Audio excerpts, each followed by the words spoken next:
Good morning. Our story this morning is called How to Catch a Star by Oliver Jeffers.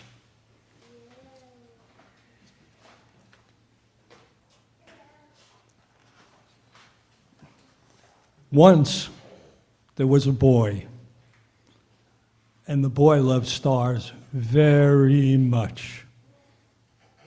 Every night the boy watched the stars from his window and wished he had one of his very own. He dreamed of how this star would be his friend. They would play hide and go seek and take long walks together. The boy decided he would try to catch one. He thought that getting up early in the morning would be best because then the star would be tired from being up in the sky all night. The next day he set out at sunrise, but he could not see a star anywhere. So he sat down and waited for one to appear. He waited, and he waited, and he ate lunch, and waited, and after dinner, he waited some more. Finally, just before the sun was about to go away, he saw a star. The boy tried to jump up and grab it, but he could not jump high enough. So very carefully, he climbed to the top of the tallest tree he could find, but the star was still way out of reach. He thought he might lasso the star with the life preserver from his father's boat, but it was much too heavy for him to carry.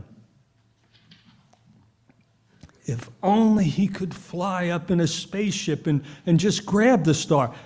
But the only spaceship he owned was made of paper, and it didn't fly well at all. Perhaps he could get a seagull to help him fly up into the sky to reach his star. But the only seagull he could find didn't want to help. The boy worried he would never catch a star. Just then he noticed something floating in the water. It was the prettiest star he had ever seen, just a baby star. It must have fallen from the sky. He tried to fish it out with his hands.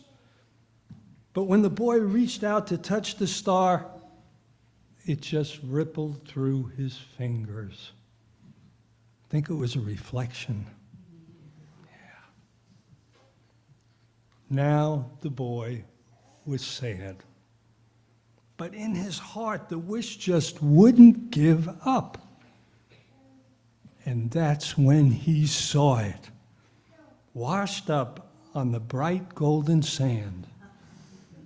The boy had caught a star of his very own. And that's the happy ending. Thank you all. You know, this summer has been remarkably well put together for the most part. Ours is a little bit of baling wire and twine, but and I just want to shout out the worship team for the job they've done this summer, and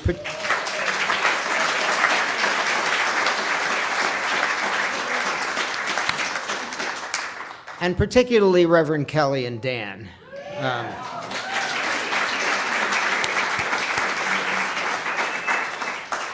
As you may know, Reverend Kelly is giving a sermon at Red Hill today, is why they're not here. But I want to remember her because she has a pinched nerve and she's been in pain for a while. So as part of Joys and Concerns, I just wanted to bring that forward. Let us take this time together to be open to forgiveness and be forgiven. Let us be open to diversity and be accepted. Let us be open to expression and be understood. Let us be open to compassion and be loved. Let us be open to awareness and be known. Let us be open to sharing, to exchange, to possibility, to awakening, and be hopeful. Let us be open to gratitude and be blessed. Our homilies today are by the five of us, but there's only four of us here today, so you can imagine that Carl is Heidi.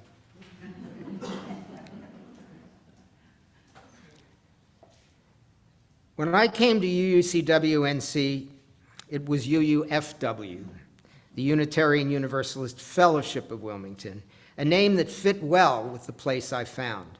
There was no sanctuary in 1983, only Dobkin Hall. Without a minister, our Sundays consisted of someone, usually from the group, providing a half-hour or so presentation, followed by us talking about it. Quest was what we did back then, and I loved it. It made me fall in love with our elders, whose stories included laying the first transatlantic cable or what it was like to live with AIDS. Of course, over time we called ministers and our Sunday services became much more structured and ceremonial, a change we embraced, especially with wonderful Sundays led by great preachers. But our tradition of sharing our stories and interests has been kept alive through Quest. Now, every 4 weeks or so, I get to lead a session on ideas that intrigue me. As a science educator, I was originally drawn to discussions that explore the mind-bending ideas of cosmology and quantum mechanics. See, I got quantum mechanics in. But over time, I found myself exploring consciousness and spirituality and questioning the all-too-common belief among scientists that if it can't be pulled apart and measured, or if it doesn't conform to our spectacular scientific theories, it doesn't exist. Now, in truth, science was a wonderful way of showing us that we really don't know much at all about things. But still, it was creating the content for Quest that really pushed me to explore other ways of thinking about the world, especially the unexplained or fantastical that scientists often choose to ignore. I've come to believe that science is only one way of viewing reality, very good at measuring things and predicting their behavior, but useless to explain our feelings or sense of justice or joy. As Einstein put it, gravitation cannot be held responsible for people falling in love. How on earth can you explain, in terms of chemistry and physics, so important a biological phenomenon as first love? Put your hand on a stove for a minute and it seems like an hour. Sit with that special girl for an hour and it seems like a minute. That's relativity. Over time, I found myself discovering scientists like Carlo Rovelli, writers and thinkers like James Bridle, and historians like James Burke. I've offered quests such as talking about grace, paradise and the afterlife, and artificial intelligence and the big merge. And I have gotten to collaborate with 4 wonderful facilitators and to know an amazing group of questers who look forward, like I do, to 9:15 or so on Sunday mornings. Thank you. Good morning. I am the second version of Heidi Kaufman. You get to vote on who did the better Heidi Kaufman this morning. And the words that I'm about to read are Heidi's words. So, at the top of the list of UU values are love, compassion, and justice. What we don't hear often enough, I believe, is a value that is essential to who we are as UUs, and that is the value of curiosity. For if not for our curiosity to learn more, to know more, to go beyond the teachings and dogma of religious traditions we grew up with, would any of us be here? From an emotional perspective, curiosity can be better than any Xanax or Zoloft for the anxieties of life, for facing new beginnings, a new path or journey. Because in place of fear or even dread, curiosity can spark a wonderful tiny seed of hope, one that grows and expands into positively joyful anticipation about what's coming next. At that moment, we are not afraid anymore because curiosity carries us like a balloon up into the clouds, over all the churning dark waters below. It can give us reason to get up in the morning, to not just face but embrace the new day. That is how powerful curiosity is. When Einstein said, "I have no special talent, I am only passionately curious," he is telling us it is power of his unrelenting curiosity rather than any inherent genius that is responsible for his great discoveries and scientific achievements.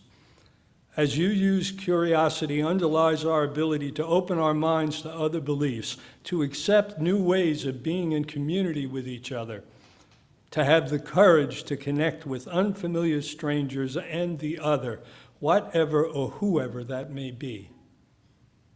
My own curiosity for what I might learn and experience is one of the primary reasons I have been part of this community and the Quest discussion group for the last 14 years, because each discussion brings with it something new to be curious about.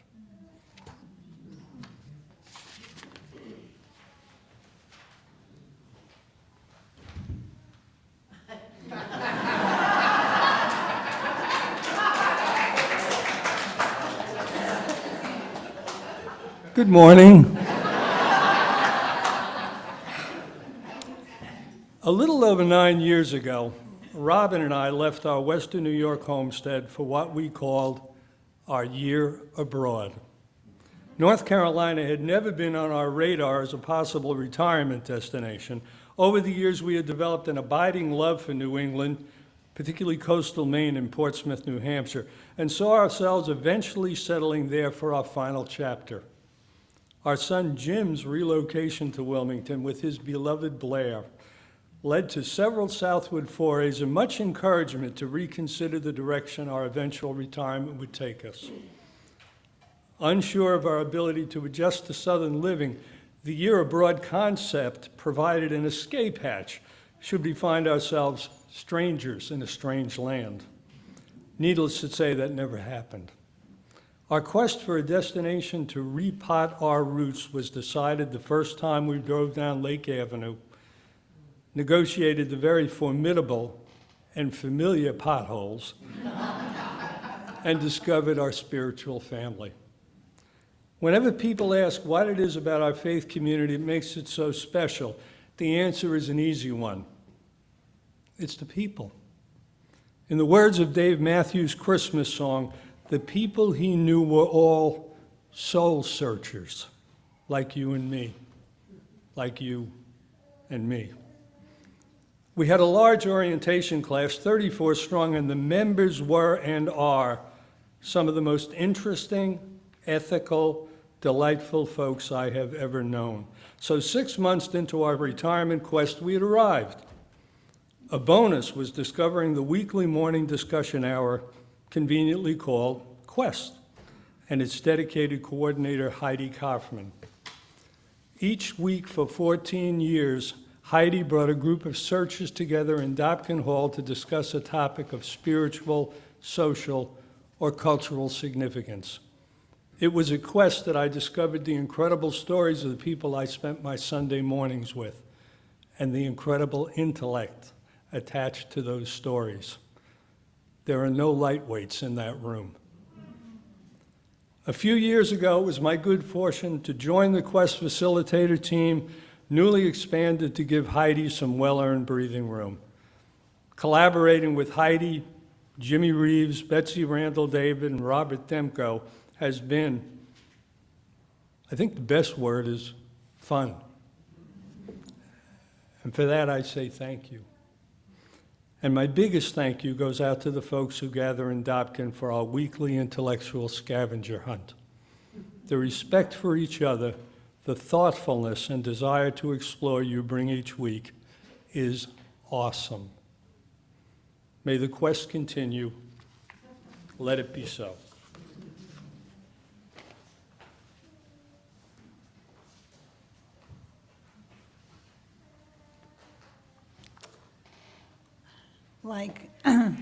Like Robin and Carl and many of you, I'm a relative newcomer to Wilmington. My partner, Sarah, and I relocated here 8 years ago to be close to our sons and their families so we could participate in the everyday life of our grandchildren. The guys, as we call our twin sons, had always been wonderful about including us in their friend circles and activities when we visited. But when we moved here full-time, we realized that we needed to establish our own community and friendship group. In our earlier years, when we were still working, most of our friends came from our professional circles.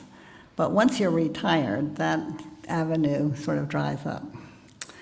As we thought about new ways to find new friends in Wilmington, we thought about volunteer work in various community organizations. We explored working with a variety of art groups, health organizations, and cultural endeavors. And although we enjoyed our work, we did not form that many close friendships using that mechanism. Frankly, joining a church had not dawned on us. Neither of us had been in a church in 50 years. Fortunately for us, our neighbors, John and Sylvia, encouraged us to visit the UU Church with them. After some hesitation, we accompanied them to a service, and from the very first day, felt that this was truly our place. It quickly became apparent that much of what I was searching for could be fulfilled in this community of folks. So what did my quest include? What was I searching for? I was looking for a community of people who share many, if not most, of my values. A sense of belonging to a group of value-aligned folks is essential for me, and I feel truly lucky to have those folks right here. Some of the best friends of my life are here at UUCW. I was also looking for a place where I was encouraged to think deeply and critically about important issues. Through participation in structured activities like Sunday services and in poetry, book group, and quest discussions, my needs for intellectual stimulation and discernment are met. I was looking for an opportunity to engage in meaningful activities such as service to others and social justice initiatives.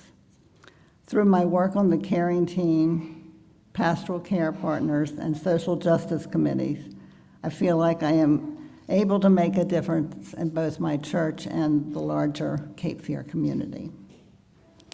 And lastly, I wanted a place where I could continue to use many of my professional skills, such as education and training, facilitation of groups, and organizational development.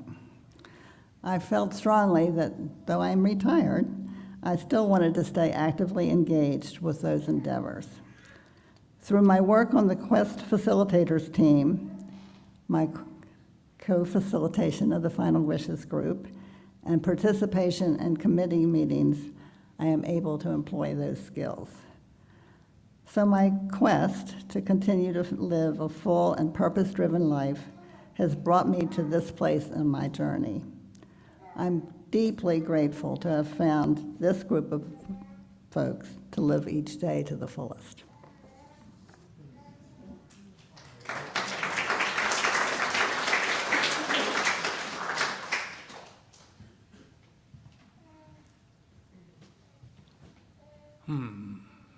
Good morning, everybody. Good morning. My name is Robert, and I joined this fellowship about 6 years ago. Now, as many of you may know, I really am quite blind, and so I can't really see you, but I hear you breathing. And today, I have everything written down, but I'm not sure what's going to come out of my mouth because I can't read it. So it'll be interesting. They're kind of spreading a net out under me just to see what's going to happen. I feel like I've been on a quest my whole life. For me, It's about seeking a purpose, a meaning in the face of the mystery that enfolds us. It's about joys and sorrows. It's about looking at yourself and sometimes not liking what you see. But it's also about social justice and community. When I was 10, about the time my parents changed from being a Catholic to a Protestant, I ran away from my school and my playground because I feel that I just didn't fit in. So I ran away to this ridge. It was about several miles away. And I climbed it, and I looked out, and I saw spread out before me this whole world that I didn't even know existed. And at the far distance was New York. And about that time, it was about Sputnik. And I had severe dyslexia, but somehow I was able to read 2 books. One by a man named Fred Hoyle, and the other by Gamow, a cosmologist from Russia. The first taught me about the birth of stars, their death, and how they gave birth to us. And George Gamow taught me about the birth of the universe. And it was for me, it was just another thing that just opened my life up.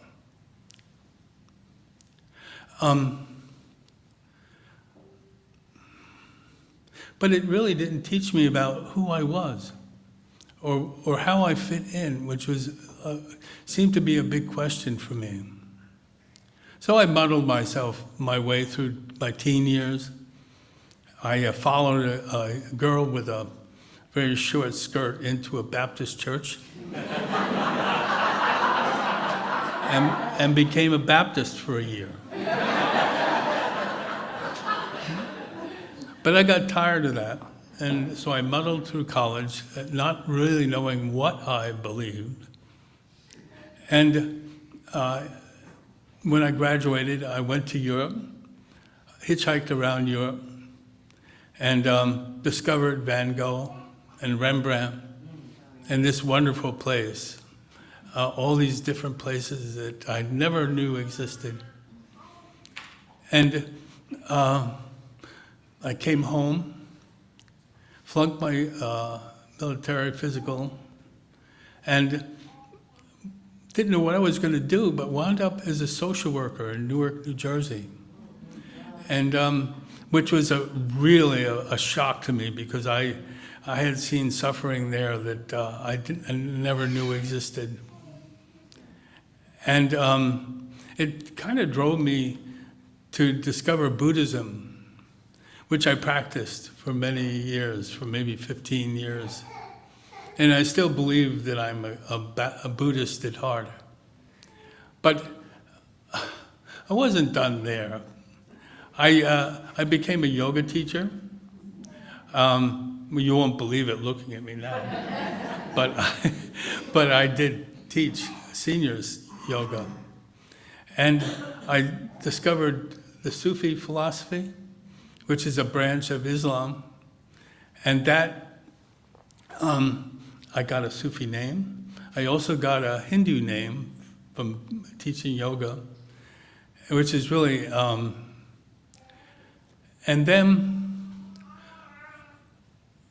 what happened was that I hit a block in my life. I lost the sight in my one eye, struggled with cancer, and took an early retirement from my supervisor job and in Newark, because I worked there 30 years at least. And, boy, this is long, I'm getting out of breath. And I went to a high Rocky Mountain town and married my new wife. By the way, my first wife taught me Judaism. And there, I joined the spiritual community and the people that ran the town. I was a hospice volunteer for a while. I fought an oil company and who was trying to drill, baby drill. And but it was so far out that I had to come back someplace. So I came back to Wilmington, which was where my mother grew up. And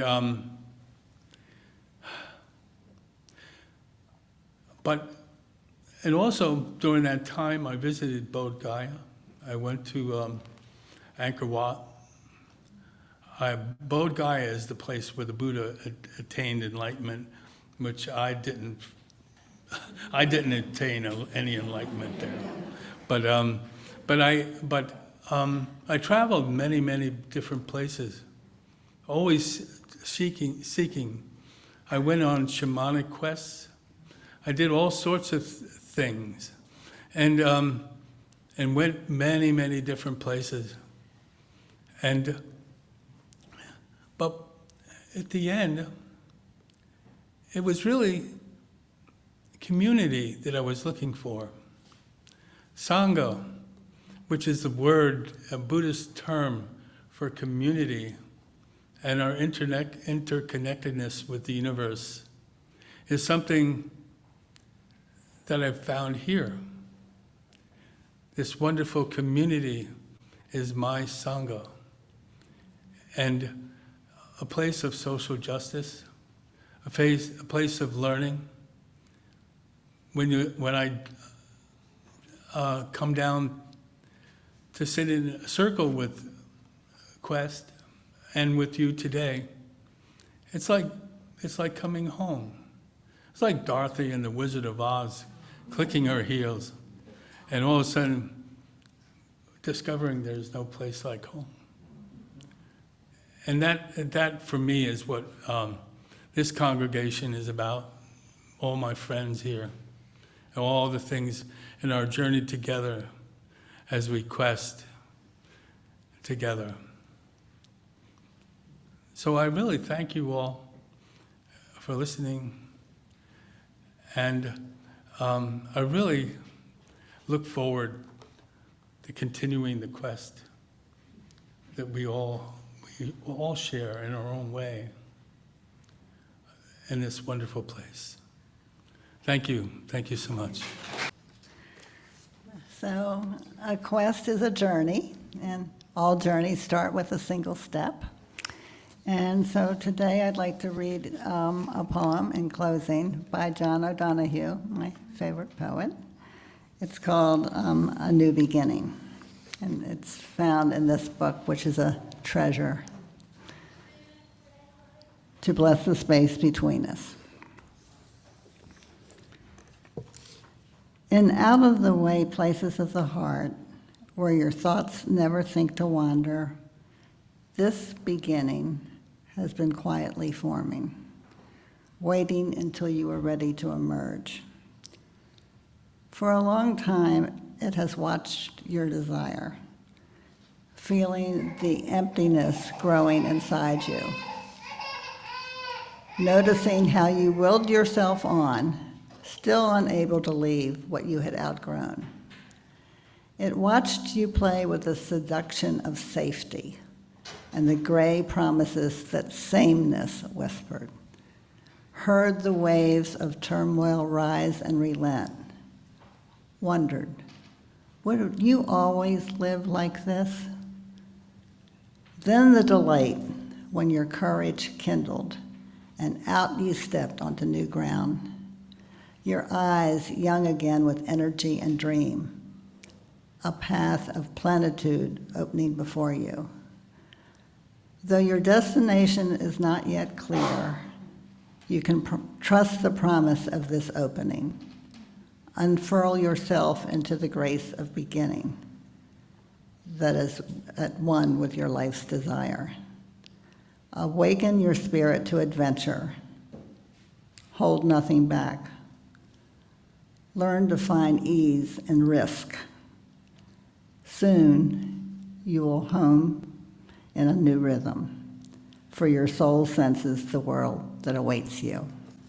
John O'Donohue. Our shalom.